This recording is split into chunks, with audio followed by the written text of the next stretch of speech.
Okay pa po ba kayong lahat? Mga kapatid at mga kababayan, malinaw po nating narinig sa pambungad na pananalita ng kapatid na Edwil Sabala ang pinakalayunin ng malakihang pagkilos na ating sama-samang isinasagawa sa araw na ito.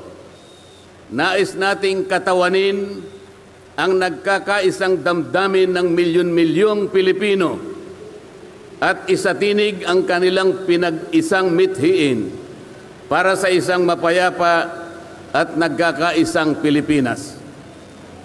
Kaugnay nito, binanggit din po ang ating kagustuhan na ipaalam sa mga opisyales ng ating pamahalaan ang ninanais at pinapangarap na maayos at epektibong paglilingkod at paglutas sa lumalalang kahirapan na pinalubha pa ng katiwalian at korupsyon, kalamidad, kriminalidad, bangayang pampolitika at iba pa. Kinikilala po nating lahat na nagkakatipon ngayon na sa pagkakaisa, kapayapaan at pagkakasundo lamang natin makakamit ang hinahangad na pagunlad at pagsulong ng ating bansa. Sa bahagi po naman ng kapatid na Romel Topacio, tinindigan ang pagtitipong ito ng Iglesia ni Cristo ay konkretong kahayagan ng suporta sa naunang pahayag ng Pangulong Bongbong Marcos na hindi sasang-ayon sa isinusulong na impeachment laban kay Vice President Sara Duterte. Kinatigan din po ng Iglesia ni Cristo ang posisyon ng Pangulo na ang impeachment ay hindi makapagdudulot ng kabutihan sa buhay ng kahit isang Pilipino. Hindi lamang ito pag-aksaya sa oras ng pamahalaan, kundi makakahadlang din sa pagre-resolba sa marami at pangunahing problema ng bansa. Mataas na presyo ng bilihin, mababang kalidad ng edukasyon, infrastruktura, serbisyong pangmedikal, kriminalidad, seguridad at iba pa. Higit sa lahat, ang pagsusulong ng impeachment ay mauuwi lamang sa pagtatalo-talo at papagkakampi-kampi, hindi lamang ng mga mamamayan, kundi pati na rin ng mga opisyalis ng gobyerno. Ipinaalala rin na kapag nagtatalo-talo ang mga nasa pamahalaan, apektado ang taong bayan, at kapag magulo ang bansa, ang mga tao ang kawawa.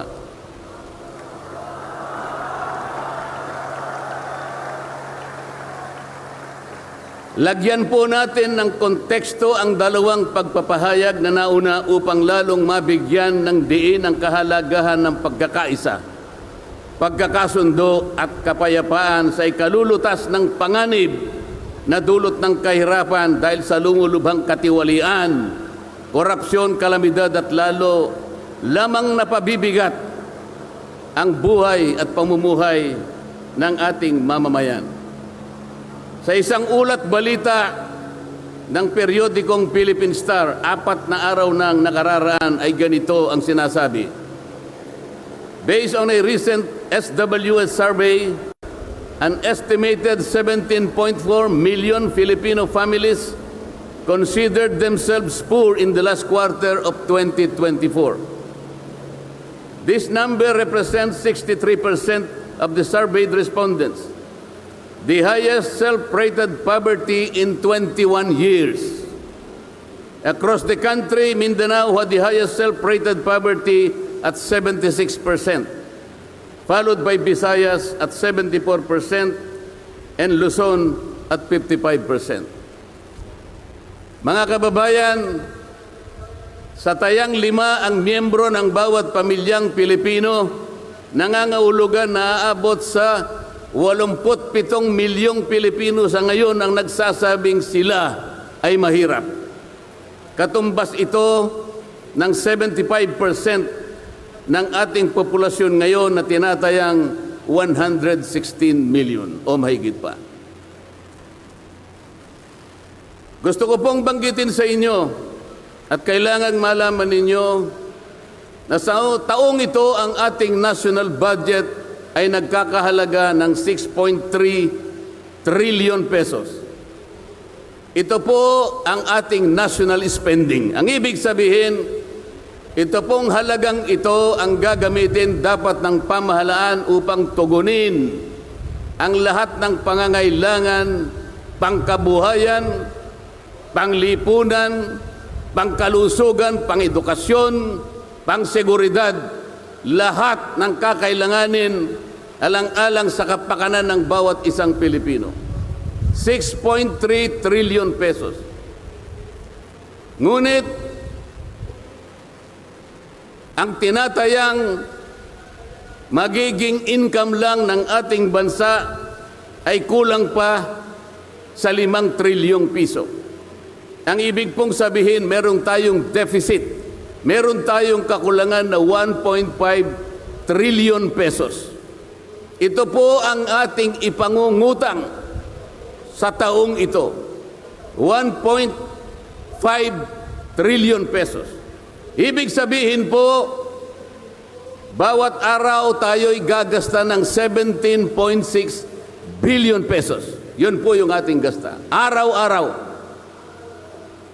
Ngunit ang ating kinikita ng bansa ay 13.4 billion pesos lamang. Sa makatwid, ang uutangin natin araw-araw ay 4.2 billion pesos. Katumbas ng 175 million pesos bawat oras. Napakabigat po na hinaharap na hamon at problema ng ating bansa. Hindi po biro-biro ito. Ito po ay pananagutan po ng ating mga opisyales. Hindi po pwedeng talikuran ito. Ganito na po kalala ang problemang pang-ekonomiya ng ating bansa. Ngunit, hindi po yata ganito ang naging direksyon, sapagkat sa halip na po unahin ang mga binanggit nating malalaking problema na kinakaharap ng ating bansa, ang inuna po ay mga bagay na mauuwi lamang sa pagkakampi-kampi at pagkakabahagi ng ating bansa. Bakit po? Nagtatag po ng Quadcom. Ang buong akala ko po, sa pagtatatag ng Quadcom, ito po ay 4 na komite sa House of Representatives. Kinonsolidate, ginawang isang makapangyarihang komite na ang buong akala ko, ito ang gagamitin para tutukan ang namumuong problemang lumulubha pa na hinaharap ng ating bansa. Napakataas po ng bilihin, lalo na po yung pagkain ngayon. Nagtanong-tanong po ako, ang isang pirasong kamatis last week is 20 pesos. Tama po ba yun? Ngayon po, may nagsabi sa akin 30 pesos isang kamatis. Ang isang kilong kamatis, 400 pesos. Tama po ba yun? Ang isang piraso ng siling pangsigang ay 10 piso. Yun po yung sinabi sa akin. Tama po yun? 600 pesos per kilo. Yun pong bell pepper. 2 kulay po yata yung bell pepper. Isang berde, isang pula. 45 pesos ang isang piraso. 1,000 pesos ang isang kilo. Bakit hindi po ito yung unang harapin natin? Napakalala po ng presyo ng kuryente sa ating bansa.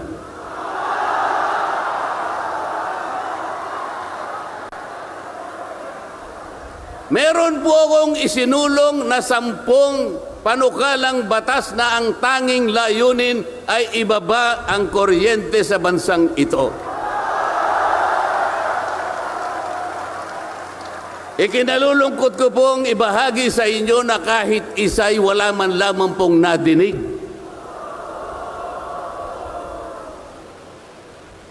Ano po yung dininig? Pinatawag ang dating Pangulong Duterte, pinatawag ng Quadcom.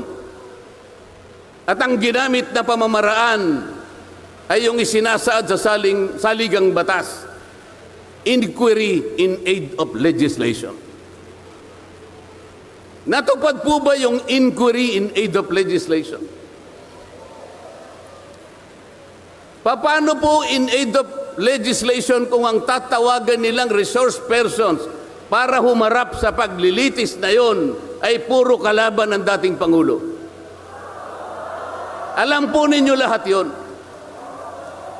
Pinagtatanong nila yung Pangulo base doon sa mga sinumpaang salaysay at affidavit nung kanyang mga inusig nung kanyang panahon sa war on drugs. Hindi naman ipinatawag ang mga taong maaring makapagbigay sa kanya ng tulong upang ipaliwanag ang war on drugs. Hindi ipinatawag ang mga Solicitor General sa kanyang panahon. Hindi ipinatawag ang mga Chief PNP upang magpaliwanag kung ano ang war on drugs. Puro kalaban ang dating Pangulo. Yung mga abogadong kasama niya para magtanggol sa kanya, hindi pwedeng magsalita. Sapagkat ang tuntunin sa mga komite, ikaw ay papayagan lamang para payuhan mo ang kliyente mo sa kanyang karapatan. Ngunit paano mangyayari na ang kliyente nila ay papayuhan sa kanyang karapatan kung bubulungan lang siya, ay makikita siya ng isang chairman doon? Attorney, huwag mong bubulungan yan. Iko-contempt kita.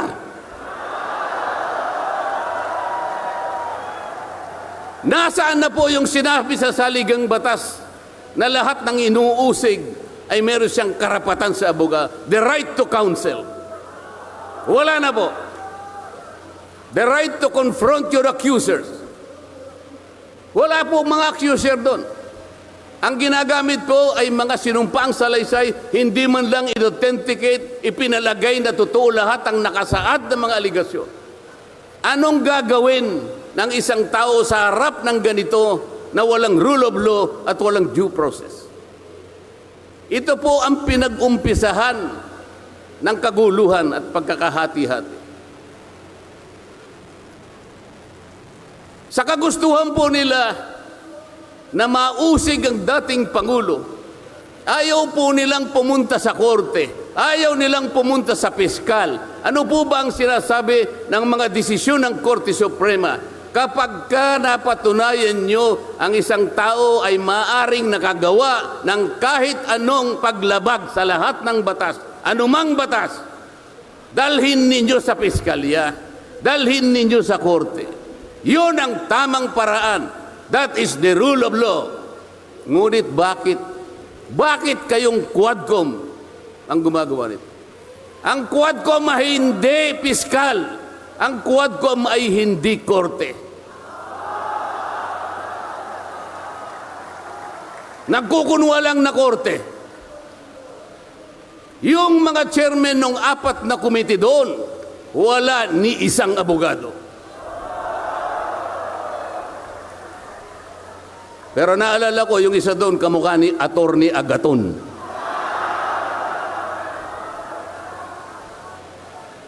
So sa halip na ang unahin ay yung kapakanan ng mamamayan, sa harap at liwanag ng napakaraming nakabantang panganib sa atin, sa ekonomiya, panglipunan, pangsiguridad, korupsyon, katiwalian, bakit ang inuuna ay usigin ng isang tao na hindi naman ipadadaan sa tamang proseso ng batas? Pangalawa, tinawag po nila ang pangalawang Pangulo sa 2 pagkakataon. Una po, nang magpipresent siya ng budget, Ang pinipresent po niyang budget ay budget for 2025. Akalain po ninyong ang gusto nilang tanungin ay yung pagkakagasta ng kanyang budget noong 2022 and 2023. Saan ka naman nakakita ng ganong klaseng direksyon? 2025 ang dapat pag-usapan, ang kanilang pilit na itinatanong ay paggamit o paggasta niya noong 2022 at 2023.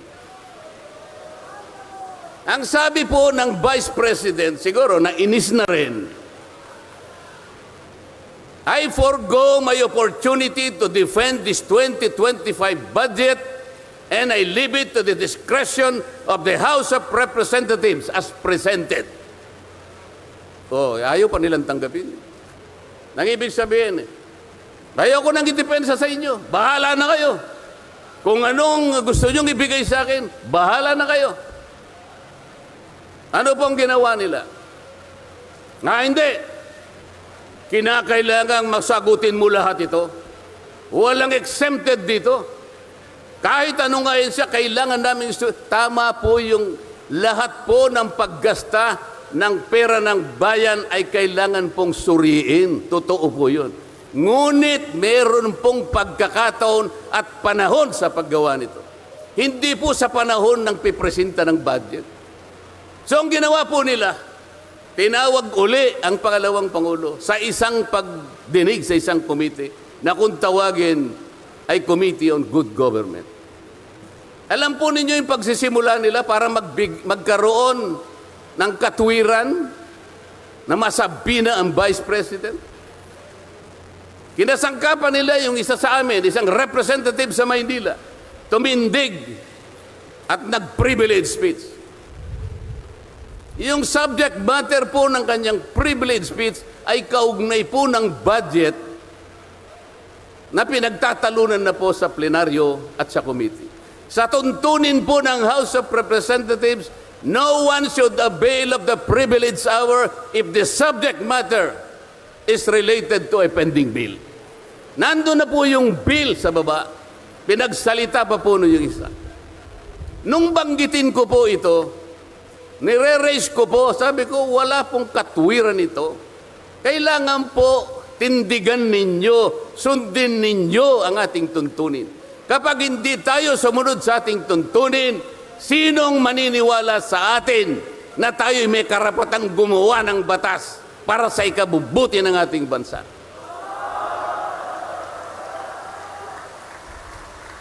Ang sabi po ng chairman, noted. Saan ka naman nakakita ng ganun? Ang House of Representatives ay lugar ng pagdidebate. Doon masusuri kung sino ang may katwiran. Kung hindi magsasalita ang chairman. At pagkatapos po, sinabi ko pa, bakit baka ako, dahil lamang sa isang manifestation ng isa sa amin, ginawa na naman ninyong isang motu proprio action. Yung motu proprio po ay, ibig sabihin, ang komite sa kanyang sarili ay pwedeng mag-imbestiga sa sarili niya. Pero ginamit nila yung manifestation ng isa sa amin. Mali na naman po yun. Hindi po dapat ganun. Nung i-raise ko po yun, ayaw na naman po nilang pumayag. Samantalang ako po, I delivered a full privilege speech. DepEd din ang pinag-uusapan nun. At ang ni-raise ko po ay yung katiwalian involving more than 3 billion pesos covering 3 annual audits of the Commission on Audit. Kahit na full privilege speech, hindi man lang po ni-refer sa committee. Samantalang yung illegal po na privilege speech, dali-daling ibinigay kagad sa Committee on Good Government. Kahit na illegal, kahit alam nilang mali. Ito po yung problema. So sabi ko, Mr. Chair, bakit tayo po ang sumusuri? Bakit tayo po ang nag-audit ng confidential funds ng Vice President? Bakit tayo po? Hindi po ba ang minanduhan ng ating saligang batas na tanging may otoridad at kapangyarihang mag-audit at mag-examine ng lahat ng report at papeles ng pagkakagasta ng ating bansa ay ang Commission on Audit? Ni-raise ko na naman po yun. Ayaw pong sumagot ng chairman. Ang pinasasagot po sa akin ay yung hindi abogado. Sabi ko, Mr. Chair, nilapitan ko po sila. Mr. Chair, huwag naman pong ganito. Ilagay naman po natin sa konteksto at sa regulasyon ng ating ginagawa. Tinatanong ko po ay isang constitutional issue. Bakit ang pasasagutin mo sa akin ay hindi man lang abogado? Huwag mo naman akong insultuhin.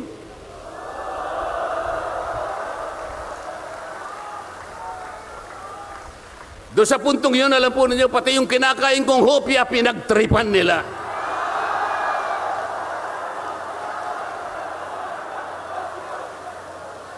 Ang Iglesia ni Cristo ay hindi po laban sa impeachment, sapagkat ang impeachment ay itinatadhana sa saligang batas.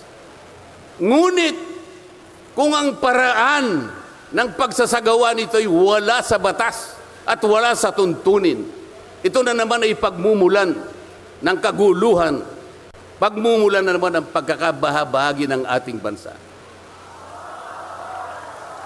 Ito po ang gusto nating iwasan. Ito po ang gusto nating iwasan. Iniimbestiga nila po yung confidential funds. Ang tanong ko po, Mr. Chairman, mahigit pong 400 opisina at ahensya ng ating pamahalaan ang tumatanggap ng confidential funds. At sila din ay natatawagan ng pansin ng Commission on Audit. Bakit naman isang opisina lang ang pinipilit niyong usisain? Hindi ba masyadong halata namang pamumulitika yan? Ito po yung gusto nating liwanagin. Hindi po tayo laban sa pag-iimbestiga ng katiwalian. Ilagay po natin sa ayos.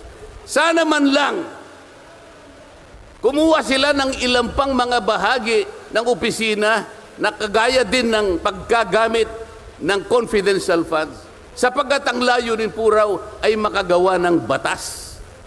Kung talagang gusto ninyong gumawa ng batas, kasi po in aid of legislation, palagi po ito ang nagagamit, inquiry in aid of legislation. Nasa saligang batas po naman talaga ito. Kaya lang, meron pong limitasyon ang inquiry in aid of legislation. Ano po yung unang limitasyon? Kailangan po meron ka ng nakabalangkas na batas, panukala.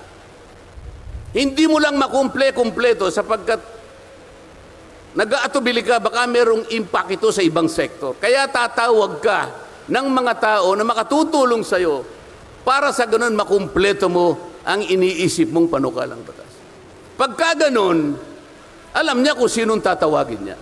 At alam niya rin kung anong itatanong niya. Hindi po ganun ang nangyayari ngayon eh. Dahil nga wala na pong rule of law, basta na lang sila tatawag ng kahit sino sapagkat hindi naman po talaga ang layunin ay gumawa ng batas kung hindi usigin ang taong gusto nilang usigin. Ito po ang nangyayari ngayon.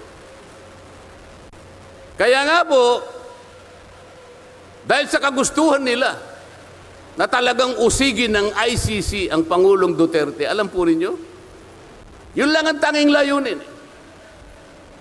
Sa 13 pagdinig ng Quadcom, 13, nakapaggawa lang sila ng isang batas na kahit siguro po high school graduate pagtatawanan niya yung kanilang panukalang batas. Bakit po? Yung definition na definition lamang po ng extrajudicial killing ay talaga pong matatawa ka na. Ayaw ko na pong pahabain yun.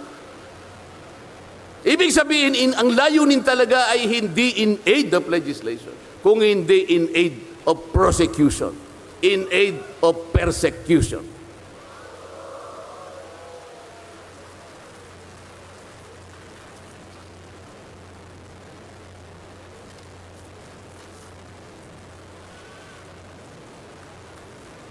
Kanina po, mga kababayan, napanood po ninyo ang video na kung saan ay nagpahayag ng di pagsang-ayon si Pangulong Marcos sa namumuong impeachment laban sa pangalawang Pangulo. Ulitin ko lamang po yun. Sabi niya, tumutukoy po dun sa pagsasagawa ng impeachment. This is not important. This does not make any difference to even one single Filipino life. So why waste on this? What will happen if somebody files an impeachment? It will tie down the House. It will tie down the Senate. It will just take up all our time, and for what? For nothing, for nothing. Sabi po niya ito, none of this will help improve a single Filipino life. As far as I am concerned, it is a storm in a teacup. It's a tempest in a teacup. Ang ibig sabihin, isang napakaliit na bagay na pinipilit ninyong palakihin. Napakalaki ng problema ng bansa ang inaharap natin. Ito ang ating atupagin. Ito yung gustong mangyari ng Pangulo ng Republika ng Pilipinas.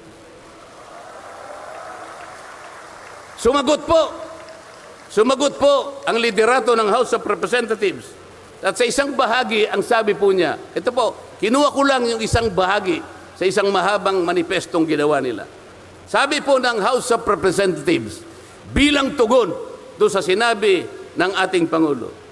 Sabi po niya, together, let us rally behind our President to protect and preserve the gains of democracy as we build a stronger, more united, and more prosperous republic. Pero nasaan po kaya? Nandito po kaya lahat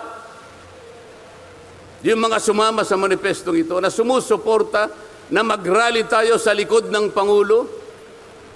Tayo'y magkaisa upang panindigan yung nauna niyang pahayag na ang gusto nating unahin na pagkaisahan ay yung pagtugon, pag-address sa mga problema ng bansa. Nasaan kaya sila? Nandun kaya sila sa likod ng Pangulo o tayo lang lahat? Sa makatuwid tayo pong lahat ngayon na sama-samang nagkakatipon ngayon na hindi ko mabilan kung ilang, baka meron 1 milyon po yata. Tayo pala ngayon ang nagkakatipon sa diwa ng tunay na kapayapaan at pagkakaisa na nagrarally ngayon. Sapagkat tayo lamang ang nasa likod ng Pangulo sa kagustuhan niya na harapin natin ang mga hamon at nagbabantang problema ng ating bansa. Sapagkat, sabi niya, totoo naman, ang impeachment ay hindi makapagbibigay kahit anong butil ng kabutihan sa buhay ng isang Pilipino. Bago po ako magtapos, ay nais ko pong sipiin dito ang butil ng kaalaman na inalaw sa isang 1957 Nobel na ang pamagat ay Atlas Shrugged ni Alice O'Connor, na kilala sa taguring Ayn Rand. Ang sabi po niya, sa English muna po, pasensya na po kayo. When you see that in order to produce, you need to obtain permission from men who produce nothing. When you see that money is flowing from those who deal not in goods but in favors, when you see that men get richer by grab and pull, not by work, and your laws don't protect you against them but protect them against you. When you see corruption being rewarded and honesty becoming a self-sacrifice, you may know that your society is doomed. Kapag nakikita po ninyo na para tayo ay mag-produce, ay hingi pa tayo ng permiso sa mga taong hindi naman nakakapag-produce, at nakikita po nyo na umaapaw ang pera sa pamagitan ng patagong transaction at hindi sa pamagitan ng mga merchandise na nakikita natin. At nakikita ninyo kanya na yung iba ay lalong nagiging mayaman sa pamagitan ng katiwalian at hindi sa pamagitan ng trabaho. At ang mga batas ninyo, sila pa ang pinoproteksyonan. At ang batas ninyo ay sila pa ang lumalaban sa inyo. At kapag ang corruption ay ito ang itinatadhana, ito ang binibigyan ng reward. At yung katapatan ay ito ay nagiging sakripisyong pang-personal. Alam na ninyo na ang inyong lipunan ay nasa kapahamakan. Mabigat po ito. Mabigat po ito.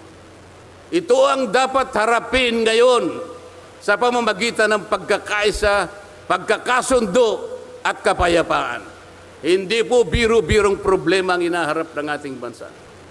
At bago po ako tuluyang magtapos, payagan ninyo kung ulitin ang sentimiento ni Edmund Burke, isang English political philosopher, na sinabi niya, "The only thing necessary for evil to triumph is for good men to do nothing."